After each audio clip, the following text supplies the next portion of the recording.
qui s'appelle Valérie sont nées sous Georges Pompidou. Leurs parents étaient si sexy, d'ailleurs marron et sous pull roux. Elles ont coulé des jours jolis entre la maison et l'école. Elles rêvaient juste d'être Candy à l'heure de la crise du pétrole. Elles étaient belles, le savaient-elles, c'était pas vraiment leur souci, perdus dans leur si grande envie de voir le monde où se confondent au travers des films Super 8 les couleurs d'après 68. Les filles qui s'appellent Valérie devinrent pour moi les grandes sœurs qui s'affichaient de Platini et à qui le bac faisait peur. Bien sûr j'étais amoureux d'elle et bien sûr elle le voyait pas.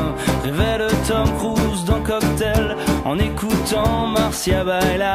Elles étaient belles, le savaient-elles, ça devenait leur grand souci, mais n'altérait pas leur envie d'ouvrir leurs ailes sans être celles considérées à la va-vite comme héritières de 68.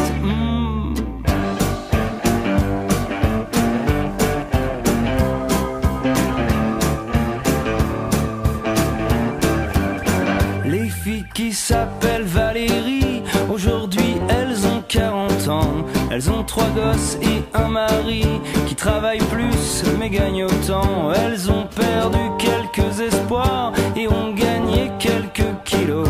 Elles aiment en parler le samedi soir avec les copines du boulot. Et elles sont belles, c'est ce qu'on attendait.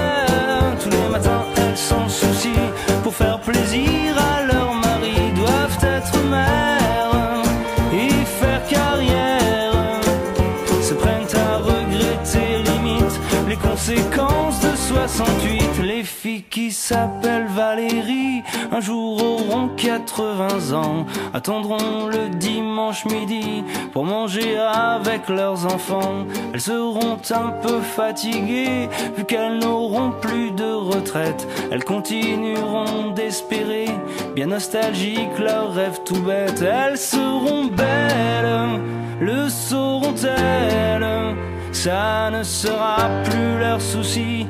Elles n'auront plus qu'une seule envie, fermer leurs ailes sans être celles considérées à la va-vite comme héritières de 68.